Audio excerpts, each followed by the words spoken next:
தேர்தல் வருவதற்கு முன்னால ஏன் இதை செய்யறாங்க அப்படின்னு கேட்டோம்னா, நீங்க பார்த்திருப்பீங்க சில இடங்கள்ல முதலாளிக்கும் அந்த முதலாளியிலிருந்து கேள்வி கேட்கறதுக்கு ஒரு நியாயமா ஒருத்தன் வருவான்.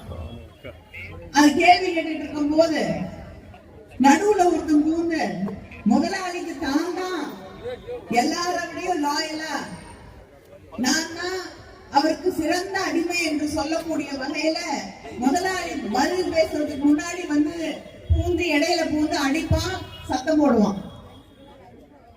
அது மாதிரி பிஜேபியை எதிர்த்து திமுக நம்ம கூட்டணி இயக்கங்கள் வழக்கு போட்டா இந்த எஸ்ஐஆர் வேணும்னு ஒரு ரொம்ப நல்லவர் வழக்கு போட்டிருக்காரு.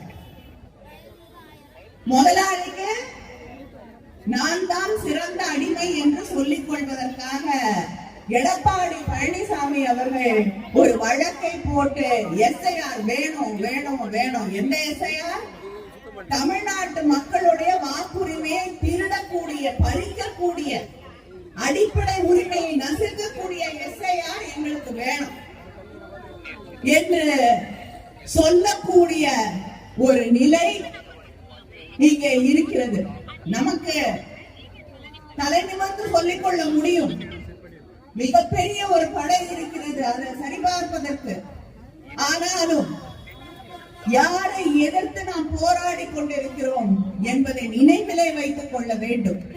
மக்களுடைய உரிமைகளை பறிக்கக்கூடியவர்களை, மக்களுடைய மொழியை ஒழிக்க வேண்டும் என்று நினைக்கக்கூடியவர்களை, பேச்சுரிமையை தடுக்க வேண்டும் என்று நினைக்கக்கூடியவர்களை, மதத்தின் ரீதியாக, ஜாதியின் ரீதியாக, மொழியின் ரீதியாக மக்களுக்கு எதிராக தொடர்ந்து செயல்பட்டுக் கொண்டிருக்கக்கூடியவர்களை நாம் எதிர்த்து போராடி கொண்டிருக்கிறோம் என்பதை நினைவிலே வைத்துக் கொள்ள வேண்டும். நாளைக்கு உங்களுடைய அடிப்படை உரிமைகள், அரசாங்கம் மக்களுக்கு தரக்கூடிய எத்தனையோ திட்டங்கள் உங்களுக்கு வந்து சேரணும்னா உங்களுக்கு இந்த வாக்காளர் அட்டை அவசியம் என்பதை நாம் புரிந்து கொள்ள வேண்டும். அதனால